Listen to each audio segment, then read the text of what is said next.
a man who is a legend. You know him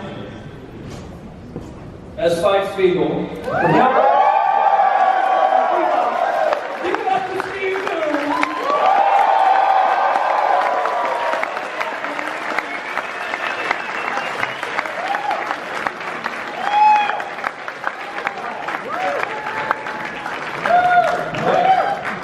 Up next, master producer, songwriter, multi-instrumentalist, a man with the appetite of a small country, Mr. Kevin Randolph. Get out.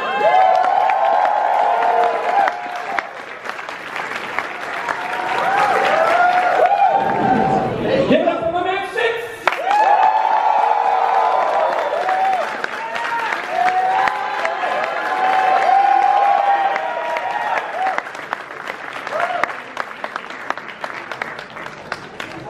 And finally, ladies and gentlemen, all the way from Los Angeles, California, get on your feet and give it up for Mr. Robert Bryson Hall.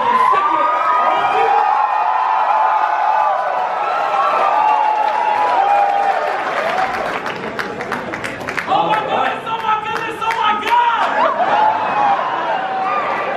God! I'm so glad you made it, Dad. Check. Everybody good? This is crazy. Hello, everyone. What's up? Yeah. I love you! I love you too, dude, in a very platonic way.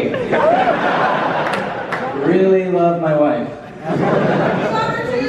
Alright, yes. Oh my God, you were here last year, right? I've been here 4 hours. Wow. 4 hours you waited? What's your name, sweetheart?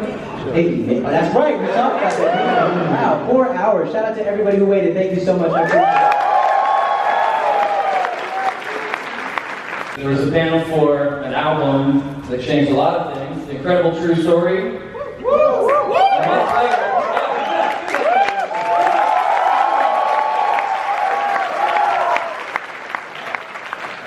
A month later, that record came out and debuted number 3 on the Billboard Top 200, number 1 on the Billboard Top R&B Hip Hop Albums, number 1 on the Billboard Top Rap Albums, not to mention selling 118,000 copies.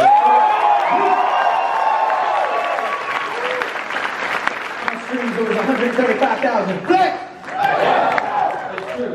It's true. I just discounted the ones that I bought.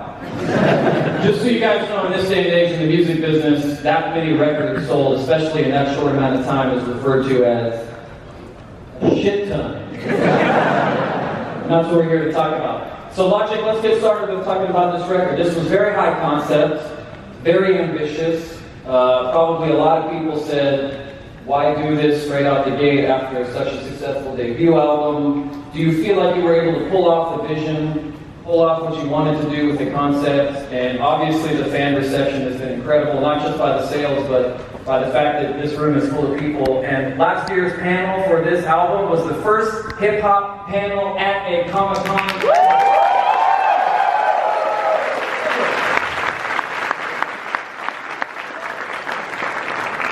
More than just the one person. That's what I always say at my shows as well, you know.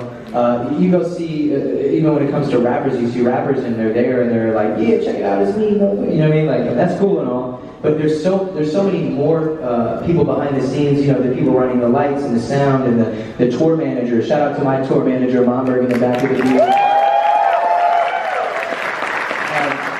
There's so much more to it that a lot of people don't necessarily explain, and that's another reason why, you know, when you open the trifold covering and you reveal the entire actual piece of art, you see everyone from left to right that made the album what it was. And I think having those people with me allowed me to execute the album exactly the way I wanted it, in spite of all the people who said, no, this will never work, or you're a nerd, or you're this, or you're that, or who gives a damn about an album about space, or what the hell are you talking? I mean, imagine walking into, which I love, but I'm saying like Def Jam Records, it's the Def Jam dude, and like, anyways, Kanye on. Imagine walking into Def Jam, okay? I mean, one of the like most known hip hop record companies, and going, yeah, I'm gonna do an album about space. motherfucker. You know what I mean? And for everybody to go, okay, and then have the most incredible fans receive it in an amazing way. I think the execution was perfect, long story short. Yeah.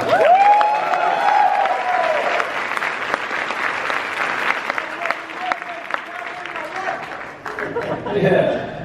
I'll give you money later. I'm so inspired. I don't just mean like when you hear like a song, you know, if you're a musician, you're like, oh, I want to make a song, but that's kind of like that. Or if you see something, you know, a drawing, and you're an artist, you know, I'm going to draw something kind of like that. I mean, the thing that inspired me to just want to be a creative in general was what this man did with that show and what everybody did on that show. And through that, over the years, you know, I thought, what could I do? And I tried to draw, and I tried to, you know, I picked up a guitar at one point. I don't know if you guys know this, but Steve's really good at the guitar.